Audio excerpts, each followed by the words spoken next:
Hello everyone. In this brief video, I will walk you through an example of how to leverage the code component in Dataflow. You're probably aware that Dataflow is one of the modules within DataOps suite from Datagaps. Now, let me walk you through a quick demo. This is the home page for DataOps suite.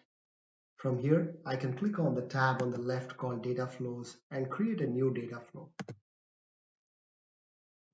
Let me call it the Python Dataflow PyFlow 2. As you can see, there are a number of components on the right side that you can drag and drop into the panel. Now, what I will do is just select the code component and drop it in here. If I call it the hello world and save it, I'll be able to see the code snippet area here. Now, I can select whatever language I'm comfortable with. Let's say I select Python. This is just an importing number of libraries which have already been installed through pip, and I'm trying to use them here.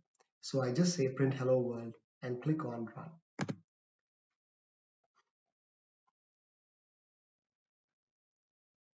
As you can see here, while this component runs, you will be able to notice the output right here. It says hello world.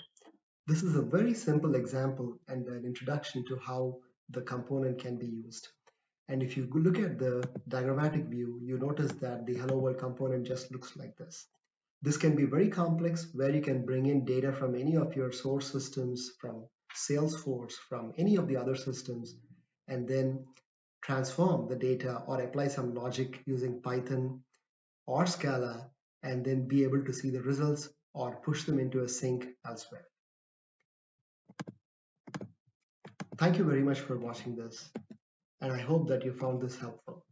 If you have any questions, you can email our sales team to know more about your specific use cases. Thank you very much.